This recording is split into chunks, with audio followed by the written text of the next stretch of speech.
Biggest opportunity right now is actually buying the land at a discount. The market buyer and seller confidence is super low, which means, when there's blood in the streets, buy, buy, buy. If you can't sense that, it's because you're not in the market. The market's very scared right now, and it's always very scared before it gets good. And everyone's like, oh, I'm just going to wait until it hits the bottom. How long are you going to wait?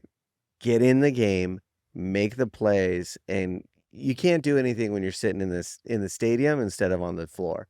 You got to get out on the floor and actually get into deals. All right, guys, welcome to another episode of The Report. Today, I got a good friend of mine on the podcast. I got someone who is doing a lot of development, a lot of ADU development, and a bunch of unique stuff and real estate plays out here in San Diego. I got my man, Andrew Greer. Andrew, welcome to the show. Hey, thanks for having me on. Glad to be back. Yeah, appreciate you coming on, my man. Dude, so much to cover here, man, and so much news happening, specifically in the development space, man. For number one, home ownership percentage here in San Diego, it's dropping, right? I always say it's cheaper to rent than it is to own. I personally rent myself, but looking at some of the numbers here before the podcast today, national average home ownership percentage in America, 65.1%. Here in San Diego today, 51.7%. We're, almost 15 points below the national average. Why is that? Well, a big part of it right now is that numbers going down and it's harder to buy homes. Interest rates are high. So your monthly payment ends up being much higher than you'd want it to be. And walking into a lot of these houses, you see them. And I've always said San Diego is one of the only places you can get shot in front of $1 million home. Because the neighborhoods, you walk in a neighborhood and it's a $1.2 million, 1,200 square foot house that's very unassuming. Where in Wichita, you're going to have, 6,000 square feet with an unfinished basement and all this space. It just doesn't work that way. It's kind of funny you say that because San Diego is the only place, or one of the only places where you can buy a $1 million home and get shot. You're right. I mean, think about some of the neighborhoods, right? Like you could buy $1 million home in Linda Vista. It's not going to be anything elaborate. Even National City, you could probably drop $1 million these days. That's crazy. So obviously the cost to rent is cheaper than it is to own. Interest rates are up. But outside of that, talk about some of the other reasons why we're seeing homeownership percentage decrease here. Yeah, a big part of it is the ability to actually build the units. So building the homes is very difficult to get a new home built because of the plans, the fees, the permitting, and all the costs that go into it. Now you go and build a multifamily unit, and let's say you have a 7,000 square foot lot, you're going to drop 15 units on it, or you're going to drop one home. Which one's going to make you more money? The developer is going to go build 15 units and rent those out and sell it for $5 million versus a new home and sell it for $1.5 to $1.7 million. It just doesn't make sense, and there's just a ton of red tape stopping you from getting through. Yeah. Do you think that there's been a oversaturation of ADU development going on here in San Diego, for example? I would say I don't think I know. Okay. Let's talk about that. Yeah, no, a big thing, and I think the fool's gold of real estate right now in San Diego is let me get as many units as I can on this property. Let me put 25 one bedrooms or 25 studios. And I'm not going to put parking, but my price per square foot is going to be $5 versus $3.75 for a 3-bedroom. Well, they're vacant. They're not renting. They're turning over like crazy. The competition is insane. So concessions are through the roof. And these builders are having a hard time getting these units rented and keeping people in, or getting the rents they had on their pro forma when they started in 2021, 2022. Dude, it's interesting to hear this, right? I play a different game, right? We're in the boutique hotel game, totally different model than what you're doing. But this is going on in Phoenix, right? Big time. A lot of developers out there in the Phoenix area. And for many years, Phoenix led the nation in rent growth for apartments. 10% annualized rent growth every single year. And I know there was a lot of development out there over the last 3 years. When I go out there now, I mean, I'm seeing these brand new Class A apartments out there in Scottsdale and Phoenix that just can't get leased up. And people always said, hey, like this will never happen in areas in Southern California because of all the bureaucracy, because of all the red tape, the barriers to entry. And so we don't have the risk of oversupply. But with these bonus ADU programs, there's been a lot of new supply, which is crazy for me to hear. I never thought it would happen here either. Yeah, no, it's definitely happening in the small unit space. So we are short units, but we're not short 250 square foot studios. Those aren't what we need. We need some good one beds, good two beds, and three bedroom units. So people looking to not move households when, say, they get a boyfriend or girlfriend or start a relationship, have the ability to have a child in their unit. Different things like that that are causing them to move and constantly, move in the market. Additionally, you walk out and you're like, hey, you're going to raise my rent on my renewal, or I can go over here and get a 2-month concession and move in. And, I'm going to spend a little bit of money moving, but it's only a one bedroom. It's not that much. Yeah, And I'm absolutely. going to get a better rate. Mm-hmm. Yeah, and everything's, it proves that everything's kind of cyclical, and we go through cycles. But curious for you, what have you seen the rent growth here specifically in San Diego? So rent growth the last 24 months has been flat to negative, which rarely happens in San Diego. We had one quarter in 2009 where it actually went down. I believe we're technically down right now. And the way I know this is going on is my units. So my units are not down a lot, but I'm not increasing rents on my one bedrooms and my two bedrooms right now.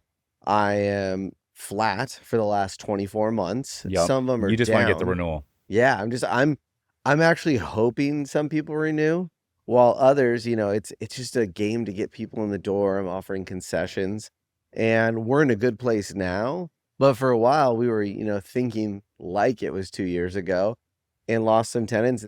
You know what? We got to change. We got to adjust to what our tenants need to actually keep these buildings filled.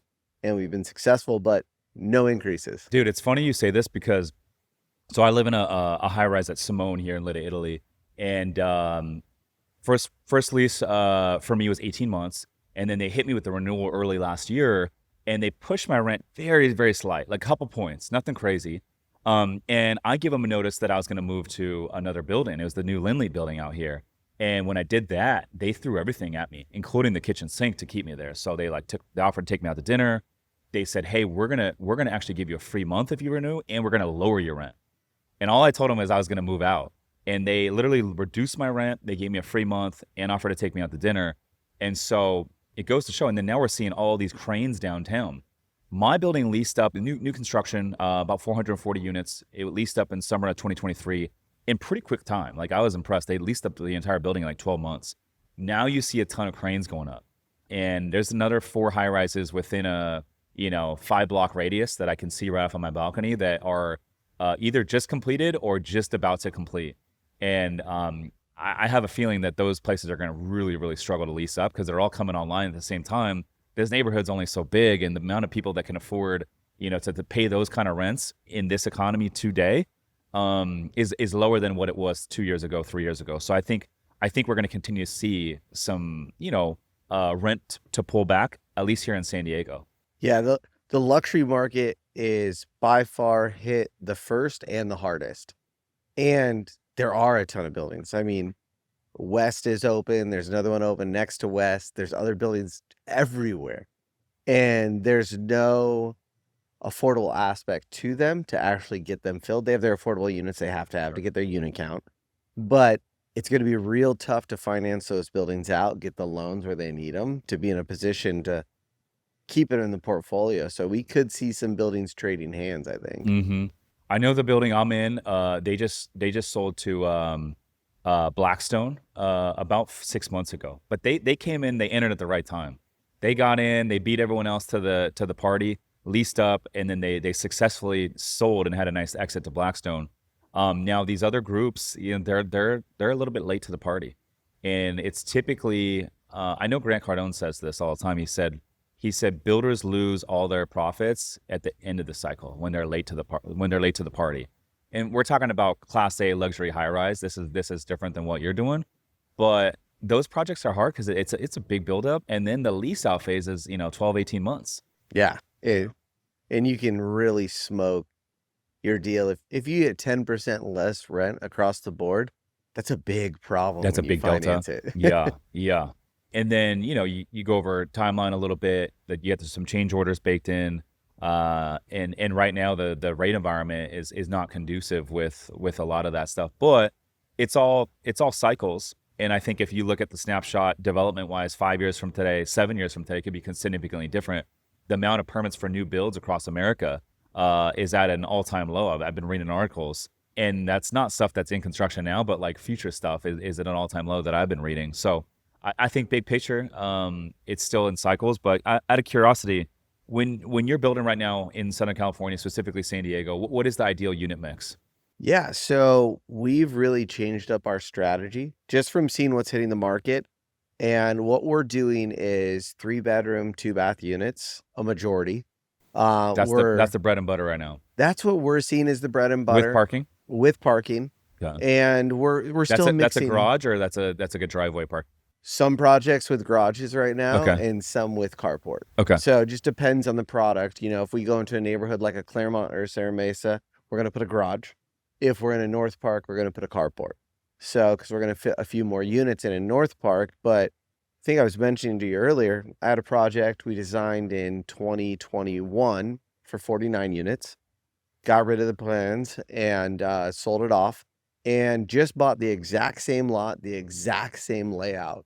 About a year ago, we're putting 6 units on it. So we're going 3 bedrooms, 2.5 baths, 2 ADUs with tuck under parking. And we've just completely flipped the script. We actually see that as a more viable option. It's going to be, a double or a triple, not a home run, yeah. but we don't want to put the 49 units on the And lot. and when you bought it in 21, that was the initial plan. Yeah. Okay. And how quick is it to pivot your plans for a project like this? Is that a relatively quick thing if you're gonna, hey, we're gonna go from 49 to 6? No. No, it's not. No, So you no. kind of start the process over. You have a Yeah. survey. Okay. Everything else is new. Yeah, yeah, yeah. So it becomes there has to be a thought process behind making that change, and you have to commit to it. Because you're not just looking at the cash flow. You're also looking at what is the actual real value of this asset when we're done, right? Yeah. Which one is the more important number? And I know they both intertwine a little bit, but which one is ultimately the more important number? If the real value allows us to finance our cash out, if cash flow, cash flow is going to have to be, if we get a DSCR loan at 1.2, we're going to have 20% over what we're paying in our mortgage in our account anyways, just coming through. So if I can finance out my money at a 1.2 DSCR, I'm okay with that for San Diego. I would not be okay with that in other markets though. If I was in a non-appreciating market, I need to be, 1.5, 1.6, 1.7 because I'm making my money on the build. I'm making my money here on appreciation. Time makes money. Yeah, that makes sense. Now, what's going on with the parking here in San Diego? I looked at this project. I didn't look at it personally to buy or anything like that, but one of my good friends, Ian and Elena, they invest with us. They're freaking great friends of mine. They actually started my Beers and Deals meetup years ago in like 2017, 2018. And then they handed it over to me in 2019, and we've been running it ever since. But good friends of mine, and they sold recently their property in Claremont. They moved out east because they didn't like the school system out here in California and all the politics. They're like, hey, we're going to move to the Carolinas. They got a bunch of real estate there. But anyhow, they hit me up and they said, hey, we're selling our property. If you want to take a quick look at it, it's like, zoned for like up to 8 or 9 units. And I just drove over there to hang out with them, kind of catch up. But they said, hey, there's someone that did a similar project down the street, and this is over there in Claremont. And they put like, I want to say 12 really, really small studios on this lot. And it is no parking. And literally in this community that they're in, like there's nowhere to park. It's street parking only, and cars are like over flooded into like multiple blocks out. And they are like, dude, the neighbors hate these freaking ADU projects, and I could see why, because there's literally zero parking. It's a residential neighborhood. So what's the parking snapshot kind of look like with all these ADU bonus programs been going on here in Southern California? Yeah, so a lot of people didn't build parking. They thought that they would get the rents because people wanted to live in San Diego. Well, it turns out that if you have to walk for 5 to 10 minutes every time to go to your car, people don't like that. Also, I think people feel off put by the fact that they know their neighbors don't like them if they're renting the unit. You know, you have these homes and you have these units around it. It can be a real problem. And right now, people aren't building parking, but it's really coming back to bite them.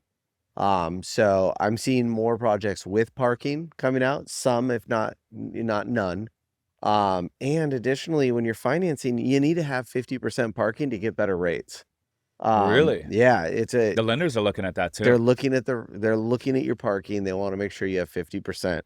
Right now I have 8 units coming out. I have 14 parking spots for those 8 units. So, and that was by design. I wanted to have plenty of parking. Because I saw some of these projects sitting, not renting, getting lower rents. And, you know, if you're not gonna listen to the canary in the coal mine, why have it? So I don't have to go make the same mistake. I can learn from others. So Yeah, that makes a lot of sense, dude. I like that. So, there's a new program out, and just came out, and it's a way for you to sell your backyard. What is the best way for someone to sell their backyard? I love this because homeownership is a cornerstone of building wealth in the United States. So we have AB 1033. This allows you to brand new, allows you to build ADUs and then condo map it and sell them off to individual owners. So we have homeownership at a all-time low. We're going over that 51%. We also have homeownership right now. The average home buyer is 57 years old. So we need to get that number way down. You're not building your wealth at 57. You know, you're at a different phase in your life. We need to get that closer to 27 like it was in 1981. So people can build wealth, grow from there. You buy your condo, then you buy your house, then you buy your bigger house, and then you go through the cycle. So when you say condo map, this is like an HOA, and it's a legitimate condo. Yeah, it is a legitimate condo. Most people would consider them cloud condos from what they've seen in the past. What does that mean? Cloud condo was back in the day, people would take 2 units on a lot, not split the lot, and then be like, oh, we're a condo community, and cloud condo that one. So they weren't attached by walls. So you can condo map these, have them separate, all have separate addresses, all have separate APNs, but they have an HOA, they have a shared use agreement, because you got to think about it this way. You have a sewer line that goes underneath someone's house with the sewer line clogged. Who fixes it? HOA is going to have a directive on how that's done. This path gets chipped up and the concrete needs to be replaced. Whose responsibility is that? All these different things that come into play with ownership and for insurance purposes and all these different things, you know, how are we actually going to separate this and make it so each person owns it individually? Yeah, and so instead of having an HOA board, you can use these third-party HOA companies, and you just pay them a fee, and they kind of act as the board, correct? Yeah, they basically supervise your books, make sure things are taken care of. I believe you have to have at least one member of the community in there As like a head. as a head, Yeah, that but makes you sense. can run them almost as shared use agreements that have deposits on a regular basis just to make sure there aren't any large assessments. But I'm sure there's gonna be money to be made in HOAs here soon, obviously. Dude, honestly, I think using these third parties is smart with the HOAs. I had a property for about 6-7 years over there in Bankers Hill, and it was a 2-bedroom, 2-bath. I recently sold it, and this property it had a small HOA, about $300 a month. It would come with very basic stuff, but they used third party, and the HOA payments never went up. Now, I know with a lot of these high rises downtown, they have their own HOA board. They don't use third party. They have a legit board of the homeowners here. So this building, for example, that we're in, this office space, this is a 130-year-old building. Now it's historic. So when they built these condos around that you see here, it's about 240 units in 2009. The city said you can't tear this building down. It's historic. So they repurposed it to office space. We have the top floor for the podcast studio and my team over there. Now, these units right here, the HOA has gone up like significantly every single year. And I think in the last 8 years, it's gone from about 400 a month to about 1,000 a month. And so what I'm saying is this: I think if you use third party and they're like, these guys have a lot more experience, they're managing a bunch of different HOAs, I think that's the better play for long-term values. I think the problem is, and I'm speculating here, but I think the problem is you have some of these folks coming on the HOA board. They have no experience in business. They have no experience in negotiating contracts with third-party vendors. They have no experience in real estate investing either. And so when things need to get done, repair, maintenance, a lot of CapEx needs to be done, AC units need to be replaced, the parking lot needs to be taken care of, the pool needs to be maintained, and then upgrades, landscaping, all that stuff. They're not negotiating the best deals, and they're just spending HOA dollars. And as the HOAs go from 400 to 1,000, you're losing equity in your place because less and less people can afford that monthly payment. Not only are interest rates high, but property taxes, insurance, and then the HOA. You're not building equity with the HOA payment. It's a sunken cost that you're never going to get back. And so I don't know about you, but I don't know. If I was going to buy a primary residence right now, I would not buy a place with an expensive HOA. I just wouldn't. Yeah, no, it's something you can't change. It's lost money. It's just like you go down to South San Diego and all of them have Mellorews and a HOA, and you're just like, there's some people there. I just don't want to pay that, and so it just removes that portion of the buyer's pool. The number one thing you want is a lot of buyers. 100%. I would say in San Diego, anywhere in the country. However, I think this is more prevalent in expensive areas. You got to own the land. That's where the value is. You got to own the land. Also the downtown areas, they're just building a lot of high rises left and right. There's cranes everywhere. Grant Cardone always says, if there's cranes in the air, beware. And that's a true statement right now in downtown San Diego. Oh yeah. Yeah. Yeah. Yeah. So, A lot of development. So anyways, AB 1033, going back to that, this is a big play. What makes a good property for that? so I like the individual units. So not putting 20 and selling 20 condos, putting one house and then one similar to a house unit in the back. So right now I've just designed and submitted on a project of ours a 1,200 square foot ADU with a 2-car garage with a yard. And it's directly in front of a 1,200 square foot house. So we have a 1,200 square foot house. We have alley access off the back. And I have a 1,200 square foot ADU with a 2-car garage. And it's gonna rent amazing for the area. A lot of families in the area, so we know that they're gonna be looking for it. There's also a lot of colleges too, so we may end up with a bunch of college students. But they're gonna have the space. They're gonna have a good unit. It's not gonna be worth a ton of money, but for the work in, time in, we're gonna win on it. I like that. I like that. Is there any requirements to, obviously fall under AB 1033 in terms of like the size of the lot, what you can build and what you can't build? No, it actually just falls under the code. So we can't build more than a 1,200 square foot ADU in the back. So that's why it's going up to 1,200 square feet. I'd really like to be around 1,350 to get a real comfortable 3-bedroom, 2.5 bath, but I can't do that. So I'm going to make the best 1,200 square foot unit I can. What's this other number thrown out a lot? Because I got a couple of personal properties out here in San Diego and doing a couple ADU plays on them. One of them's here in Lit Italy. It's a 3-bedroom, 2-bath historic building right next to the dog park. Good location. I bought it, renovated the main house. I've been Airbnb in and out. And then working on like the permitting stuff actually with Brian. And big shout out to Brian who's helping me out. Now with the back, we're limited to like 800 square feet or something like that. What's that number I hear thrown out a lot? So 800 comes up when you've met your maximum FAR, which is your floor area ratio, and you're allowed your one ADU. So you're always allowed an ADU. You can go up to 800 square feet. So I'm going to guess that you have like 400 square feet available, something like that. And he's gone in and petitioned like, hey, we're going to exceed our FAR to get our 800 unit that we're allowed. So the ability, everyone's allowed the right to have an ADU and a JADU. If you don't have the square footage, you're allowed an ADU.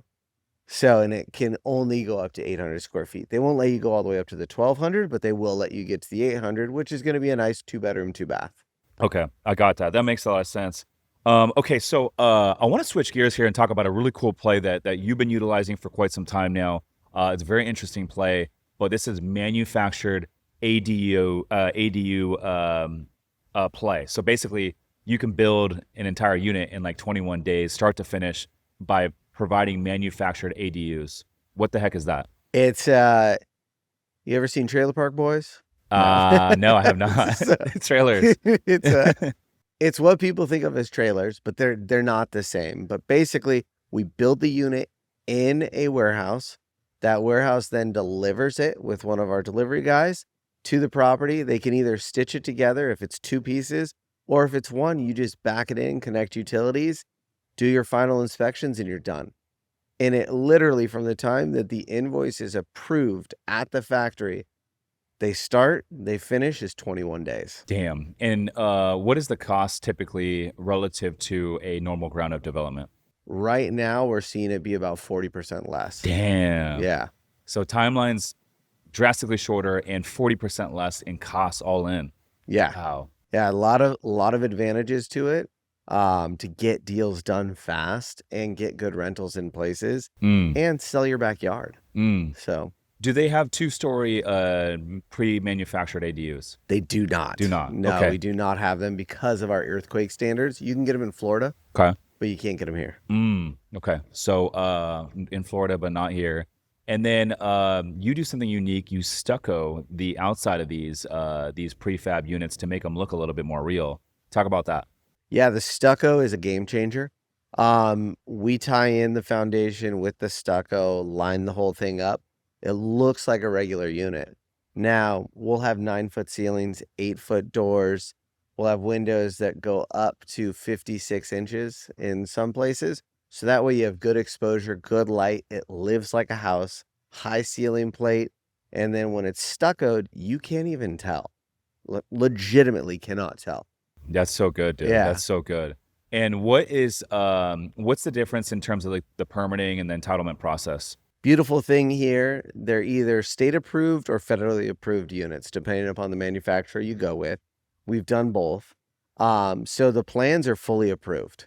The only thing that's not approved is what is the planning and zoning for the area. Can you put the unit there? And then how are you bringing your fire lines into the unit? Not once they're at the unit. They'll come fire sprinkler approved. They'll come fully approved. They won't even inspect the interior of your unit at all. So it's a lot faster on permitting. The hardest thing is going to be making sure that you hit fire requirements, but we get the fire permit done at the exact same time instead of deferring it. So that way we know it's all set up. If we have to change pressures, if we have to do anything, we can get that done before it gets delivered. That's really good, dude. And then financing, can you finance with the manufacturers? Yep, you can. I have a 10 unit I built in 2020. I still own it. I have a loan on it right now. I have clients that have bought the ADUs. They've refinanced out. They've had no issue with that. So it's going to become real property through the process of a 433A, which is recorded on the property, turns it from personal to real property, and a sign of a pen by the state or the city inspector, and then gets recorded. Got it. Okay. So I'm just thinking like with one of these projects that I'm doing, obviously I can't go 2 stories, and that was kind of the plan with the 800 square feet. We're gonna go 2 stories with a rooftop patio. But if I want to go prefab, I can go single story. Maybe I go 2-story out of a company with Florida and just ship it out anyways, right? Oh, they can't ship it here. They won't. They won't do it. It won't get. So it's got to come out from California. It has to come. Okay, from, so let's just say I went with one of these. It would obviously have to be single story. It'd be a little bit smaller, but the timelines to get the entitlement and permitting would be significantly shorter. Significantly shorter. How long are we talking? Going through a permit process from submittal to approval should be sub 3 months. Okay. So it should really be 1 month. Damn, that's quick. But really? they're gonna get it back with a few things always. Right now, we're still running into questions from reviewers that, hey, this is an HCD or a HUD product. We can reach out to the HCD or HUD too, and they'll actually reach out and do a follow-up like, hey, you can't actually inspect that, which is good and allows people to get through a lot faster. I mean, I know red tape on permitting is a disaster and a time suck. Just kills deals. And so, and then with the financing, so you just finance directly from the manufacturer. And what kind of financing they have typically? So we haven't directly gone through the manufacturer. We've used our hard money guys. Got our it. regular guys. And we've come up with different processes with them on doing the appropriate insurance for shipping, because that's their biggest concern is like, hey, once this leaves the lot, it's still technically personal property. So we insure it, get it on site. Once we have it on the foundation, they generally pay us out right away, but we've had them pay 50% up front, 50% at delivery. Got it. To get it done. So it's. Have you looked at the financing with these manufacturers? I'd be curious what that looks like. Is it competitive? I've looked at it. We get competitive rates, so it's never enticed me. We get 'em just from reputation and time in the business. I get some fairly good rates, which anyone who's been in the business for a while should hopefully get better rates than someone who's new. There are a lot of things out there. I would likely recommend someone I'm working with that we line them up with a hard money lender just so we know the loan releases, the draws are actually gonna come through in the right Mm. manner. Because I got some good perm debt on this property, and so I don't want to get rid of that, and that's in first. I don't want to refi into like a bridge loan or anything like that. So I want to keep that perm debt on there, and then that's what I was thinking. Well, if the manufacturer provides some financing, that's even if it's not tied to the property, that'd be a win. That definitely is a door worth opening there Yeah, to, like, look and into especially because to that be a first. single unit, be relatively small. So I mean, we're Yeah. not talking about a large check or anything like that. So something to look into. What are a couple prefab manufacturers that you like? So we work with Silvercrest. Okay. We're looking to work with Clayton, Okay. and we work with Cavco. So Okay. there's a few of the guys out there. They're in California and in Arizona. Which one's your favorite out of those three? I really like Silvercrest quite a What bit. do you like about Silvercrest? They're close. Okay. So I've been able to take investors out to the factory to actually see the process. It's pretty cool to see that the house literally moves from station to station each day. So the same guy putting the shingles on the house yesterday is the same guy putting the shingles on tomorrow and the next day and the Mm, next day. got it. So they all have these process controls, and showing the process control really makes people comfortable with the fact that it is a manufactured home. Anything different or unique design wise that they do? They can do, they all kind of can do everything at this point. Really? What do you mean? So What do you mean by that? Like you can kind of there's, customize your interiors? oh, dude, you can go crazy. Really? I've seen manufactured homes come off the lot that are $400,000 before they're delivered. So Damn. no foundation or anything. So coffered ceilings, smart home, big glazing exposures, different finishes, stone finish, all sorts of different things that can really like increase the value of the unit. Doing lofts in them, little things will like cut a little loft in. Really? Yeah. So So maybe that would be a play for me because if I can't do the two-story, I can maybe do a single but like a really high ceiling. yeah, yeah. When you say cut in a loft, what do you mean by that? So it's little like where a kid could almost climb up and sleep. So elevator loft, maybe it's at about 7.5 feet. They got a little gap up there where they have a little play area. That's what they've used them for. And that kind of comes with the units that are for delivering to like campsites. Got it. Okay. So they'll Okay. have it. So it's not going to be where someone wants to live every day. But if you're a kid on a camping trip with your family, they're like, "Oh, you get to sleep in the loft." They're like, "This is Yeah. amazing." Yeah. 100%. So So are there any options out there for like if I want to do a very tall ceiling? there are certain restrictions based on how you can get it here. So they're gonna look at, I'd have to actually look. We've gotten up to 13 feet. I don't know how much higher you can go than that, and that's pitched. So there's just certain wind tolerances. There's all these different things that go into it because of the federal approval that maybe we don't have tornadoes, but everyone else does. So it actually affects our product here too. So, but why we can't do Florida units and they can do our units is because of earthquake. So there's little overlapping nuances. Yeah. So That makes a lot of sense. Okay, so those are your top three, and this is a big play right now. So I'm gonna have to take a look. Brian Coons was actually helping me with the permitting and all that sort of stuff. So I'm gonna run it by him and see what he thinks. We're still kind of early in the process, so we'll kind of see what that looks like and TBD. Okay, so what would you say right now is the biggest opportunity in development right now here in Southern California? biggest opportunity right now is actually buying the land at a discount. The market buyer and seller confidence is super low, which means, when there's blood in the streets, buy, buy, buy. If you can't sense that, it's because you're not in the market. The market's very scared right now, and it's always very scared before it gets good. And everyone's like, "Oh, I'm just gonna wait until it hits the bottom. How long are you gonna wait? Get in the game, make the plays, and you can't do anything when you're sitting in the stadium instead of on the floor. You got to get out on the floor and actually get into deals. Yes. 100%. And I always say like the growth happens when you're playing offense. You're attacking, buy below market, have a clear path to add value, and have a long-term time horizon. I think these three principles holds with any asset class within real estate, or whether you're doing development or value add stuff. Like buy below market, you got to have a good deal. You got to have a clear path to add value in some way, and then have a longer time horizon.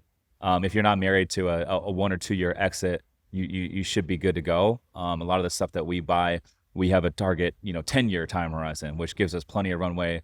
Should the market soften in the next 2-3 years, we're okay with that because we're not looking to exit in 2 or 3 years, right? But what would you say right now, like in terms of like bonus ADU program, some of these programs right now, what is the opportunity right now?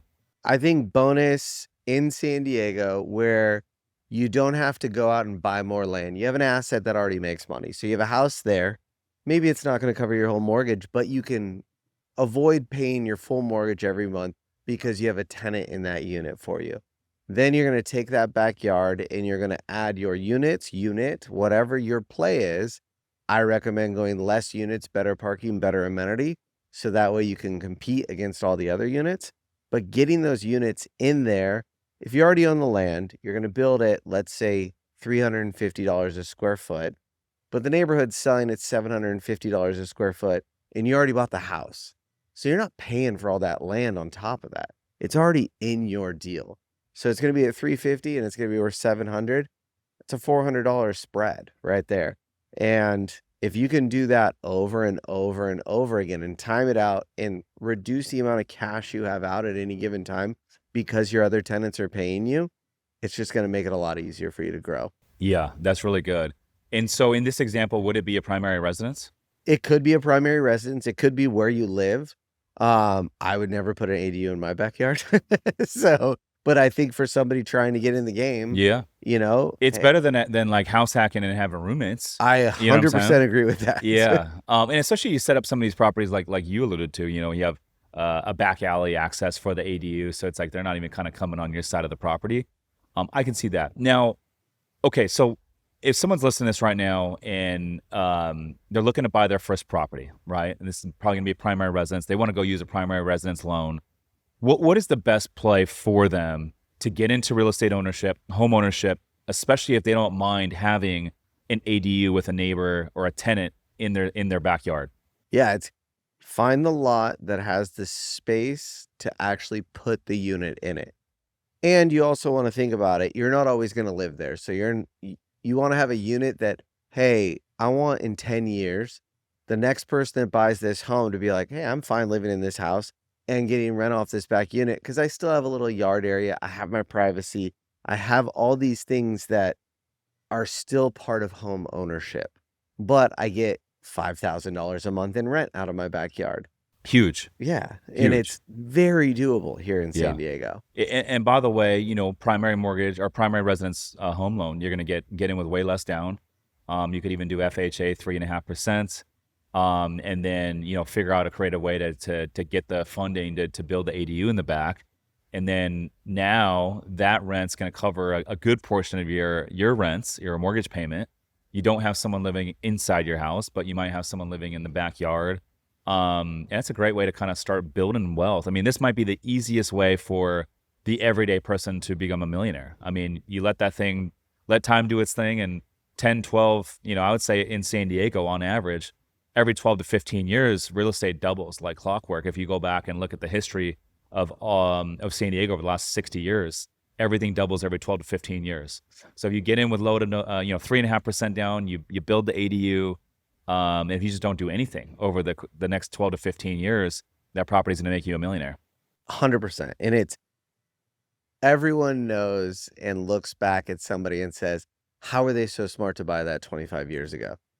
All you have to do is do that today and wait 25 years and just keep doing it over and over and over again. And if you do it right, it allows you to. That's so good. That's so good. What would you say the biggest risk is right now for someone listening to this that wants to get into development? They want to start building real estate. What is the biggest risk today? I think the biggest risk is going cheap. In terms of what? Going The cheap location on or the finishes? location, finishes, even like mentor or team. Like if you hire the cheapest architect, you're going to get the cheapest building. You don't need to hire the best, but you need to hire the most competent.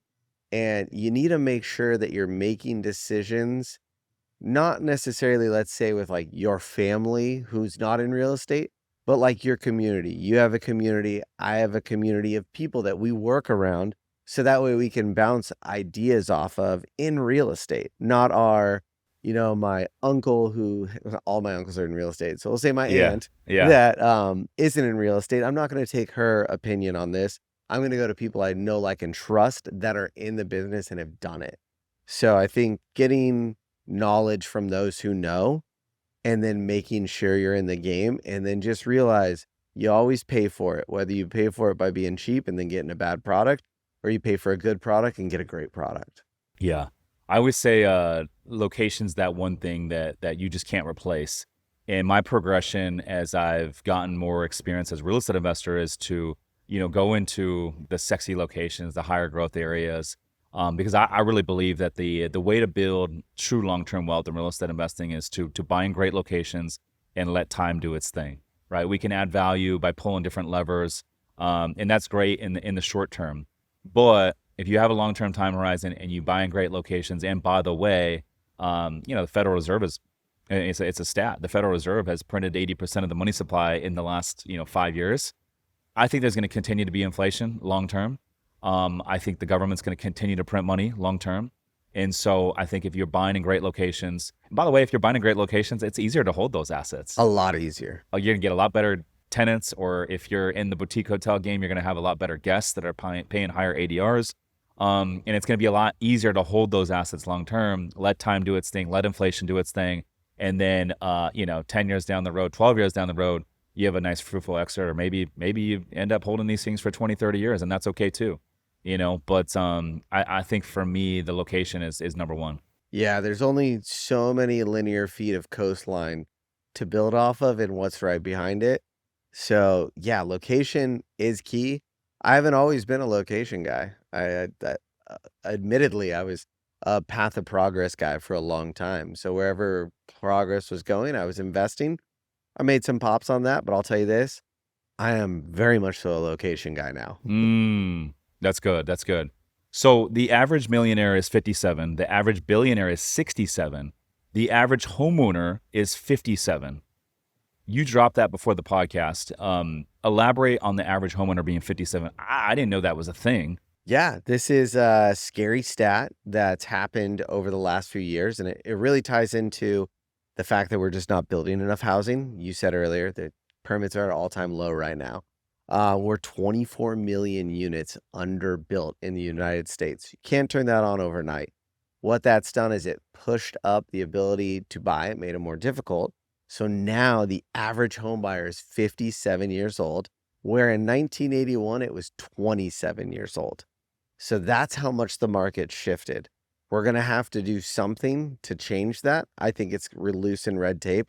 I'm sure a lot of other people are going to say, oh, we got to just come in and reduce rents or stop developers. That's not going to work. You have to have the incentive there for developers to go build. And if you have red tape, they don't want to build. I mean, just purely, I'm tired of building sometimes, and that's what I do.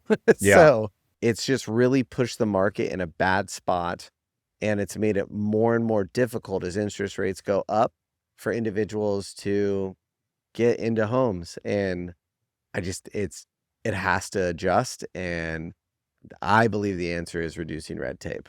Yeah. And how about reducing the interest rate environment? That will help people get into mortgages, and that will encourage a lot more younger people to get in with the low rates.